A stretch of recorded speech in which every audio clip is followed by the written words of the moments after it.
Dear viewers, subscribers, budding nursing and paramedical professionals, Assalamu alaikum warahmatullahi wabarakatuh. Welcome back to your own channel, Advanced Nursing Theory and Practice.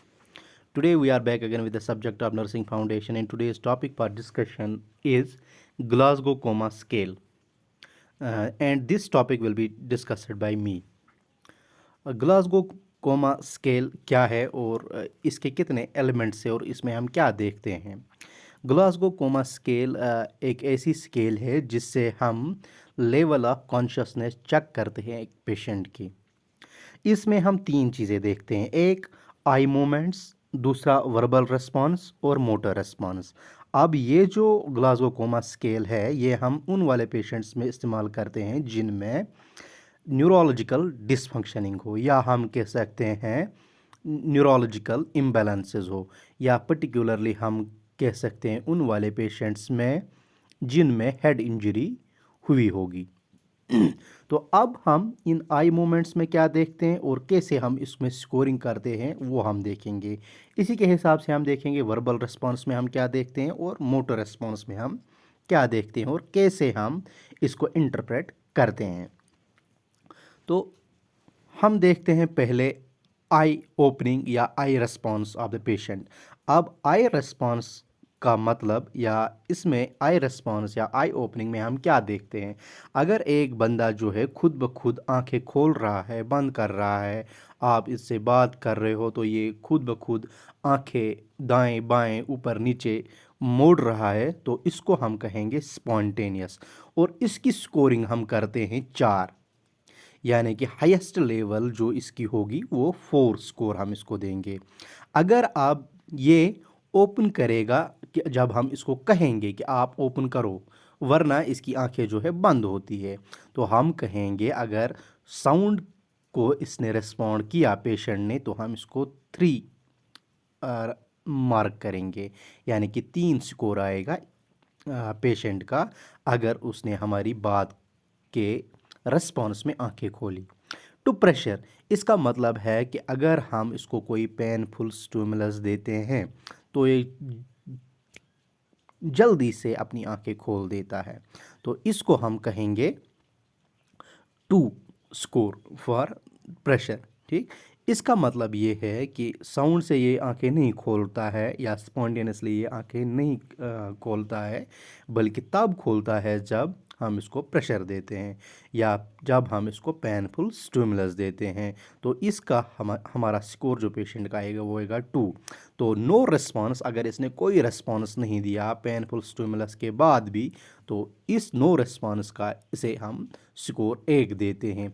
अगर कभी कभार जो है patient intubate होता है तो उस टाइम हम ये आई रेस्पॉन्स या आई ओपनिंग नहीं देख सकते, तो उस टाइम हम लिख सकते हैं ट्यूब जो है वो इन सिटू है, या हम कहेंगे नॉट टेस्टेबल या नॉट टेस्टिफाइएबल। तो इसके बाद जो हमारा हाईएस्ट वैल्यू जो है स्कोर जो है आई रेस्पॉन्स का वो है 4 और मिनिमम जो है वो है 1। इसके बाद हम देखते हैं वर्बल रिस्पॉन्स, यानी कि जब हम बात करते हैं पेशेंट को या पेशेंट से बात करते हैं, क्या वो सुन रहा है, क्या वो हमें कुछ बोल रहा है। ठीक है, तो उसके बाद हम इसको स्कोर देते हैं। तो यहाँ पे जो हमारा हाईएस्ट स्कोर है वो है 5 और लोवेस्ट स्कोर जो है वो है 1।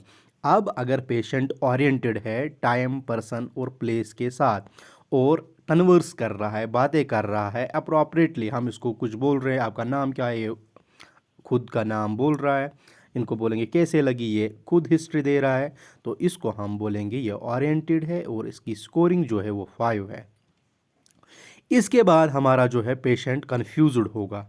अगर पेशेंट बोल रहा है कि मुझे लगी है लेकिन उसको पता नहीं है कैसे लगी, कहाँ पे लगी, फिर ये हॉस्पिटल कैसे आया, या रो रहा है, तो इसको हम कहेंगे ये स्कोर जो है इसका 4 आएगा। इसके बाद अगर ये वर्ड बोल रहा है, कुछ वर्ड्स बोल रहा है, जैसे फॉर एग्जांपल ये बोल रहा है कि मुझे मत, मेरे साथ कुछ ना करो, दूर रहो, मुझे जाने दो, तो ये वर्ड जो है अप्रोप्रिएट नहीं है। ये जो है डिजीज़ कंडीशन के साथ या अप्रोप्रिएटनेस जो है इसकी वो पेशेंट की डिजीज़ या हेड इंजरी के साथ रिलेट नहीं है, तो हम कहेंगे ये वर्ड्स तो बोल रहा है लेकिन ये ठीक बातें नहीं कर रहा है, तो इसको हम 3 स्कोर देंगे।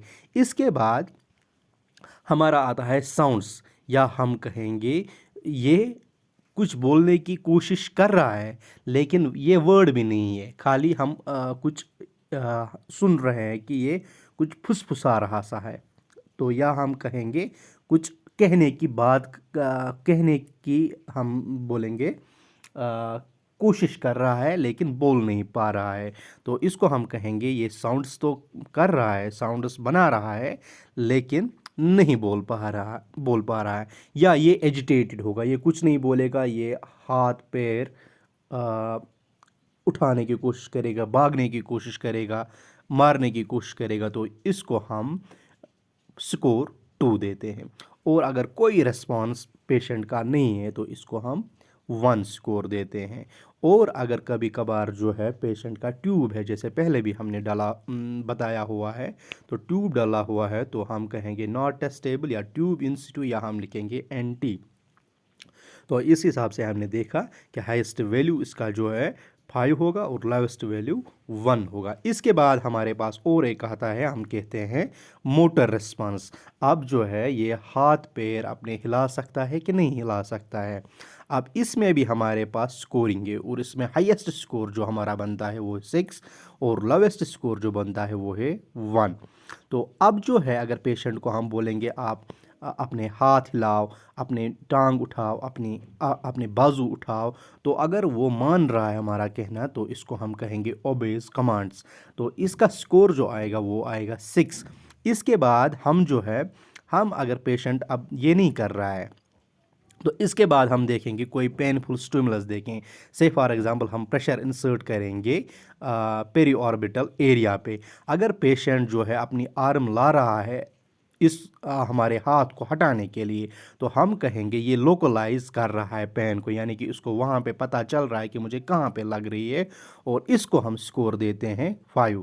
या अगर हम इसको टच करते हैं कहीं पे तो ये हाथ हमारे टच करने की जगह पे लाएगा और वो हटाने की कोशिश करेगा, तो इसको हम 5 स्कोर देंगे। इसके बाद हमारा आएगा नॉर्मल फ्लेक्शन। तो नॉर्मल फ्लेक्शन में क्या आएगा, हम कहेंगे इसमें ये जो है अगर हम प्रिक करेंगे कहीं पे तो ये फ्लेक्स करेगा, या हम कहेंगे ये उससे दूर भागने की कोशिश करेगा, तो हम कहेंगे ये विड्रा करता है पेन को, ये पेन से भागने की कोशिश करता है, तो इसमें हम कहेंगे ये वाला जो स्कोरिंग है यहाँ पे इसको हम स्कोर 4 देंगे। तो इसके बाद हमारा जो है एबनॉर्मल फ्लेक्शन है।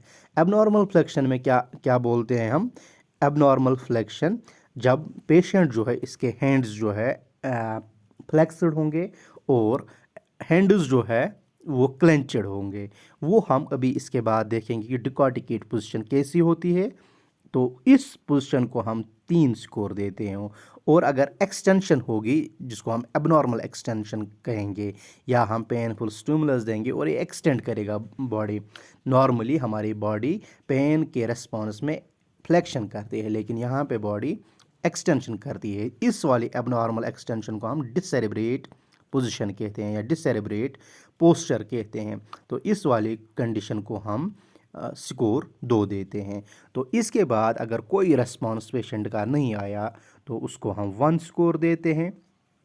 अगर अब जो है ट्यूब जो है इन सिटू है, हमने मसल रिलैक्सेंट्स दिए हैं, हमने सेडेटिव दिया है, तो उस टाइम हम ये रेस्पॉन्स मोटर रेस्पॉन्स नहीं देख सकते। उस टाइम हम लिखेंगे ये नॉट टेस्टेबल है, और एंटी हम इसमें लिख सकते हैं मोटर में।